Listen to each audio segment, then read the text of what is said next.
సినిమాల పండుగ వస్తున్నట్టే. సంక్రాంతికి సినిమాలు రిలీజ్ చేస్తే వచ్చే కలెక్షన్స్ వేరే లెవెల్. అందుకనే సంక్రాంతికి తమ సినిమాలను రిలీజ్ చేయాలని ఫిలిం మేకర్స్ పోటీ పడుతుంటారు.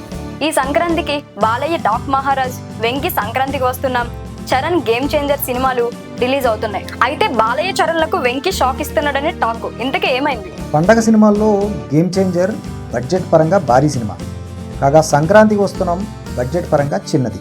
స్టార్ స్టేటస్ పక్కన పెడితే ఇది ఒప్పుకోవాల్సిన విషయం. బిజినెస్ పరంగా కూడా అంతే. అయితే దర్శకుడు అనిల్ రావిపూడి చేస్తున్న ప్రమోషన్లు, చేయించుకున్న పాటలు చాలా స్మార్ట్గా ఉంటూ పెద్దగా ఖర్చు లేకుండా పని కానిస్తున్నాయి.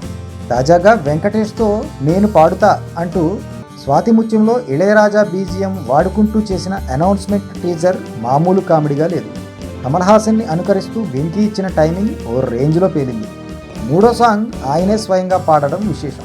ఇంతకుముందు ఒక గుంపు షూటింగ్ స్పాట్కు వచ్చినట్టు చూపించి వాళ్ళు చరణ్ ఫ్యాన్సా లేక బాలయ్య అభిమానులా అని చెప్పించి కట్ చేసిన వీడియో బైట్ బాగా పేలింది. పబ్లిసిటీ పరంగా తీసుకుంటున్న జాగ్రత్తలు క్రమంగా హైప్ పెంచుతున్నాయి. 2 పాటలు ఆల్రెడీ చార్ట్ బస్టర్స్ అయ్యాయి. మూడోది వాటిని మించి ఉంటుందని ఊరిస్తున్నారు.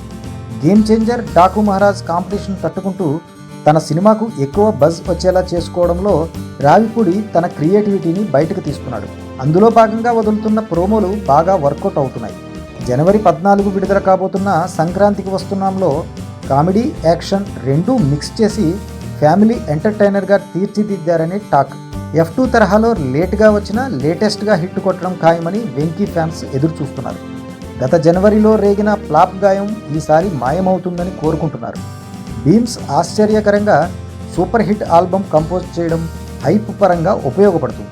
2 సినిమాలు నిర్మించడంతో పాటు మూడోది డిస్ట్రిబ్యూట్ చేస్తున్న దిల్ రాజు మీద ఒత్తిడి తగ్గేలా అనిల్ రావిపూడి తీసుకుంటున్న సెల్ఫ్ ప్లానింగ్ మంచి ఫలితాలే ఇచ్చేలా ఉంది. దీంతో ప్రమోషన్స్ పరంగా వెంకీ దూసుకెళ్తూ బాలయ్య చరణ్లకు షాక్ ఇస్తాడని టాక్. మరి బాలయ్య చరణ్ కూడా స్పీడ్ పెంచుతారేమో చూడాలి.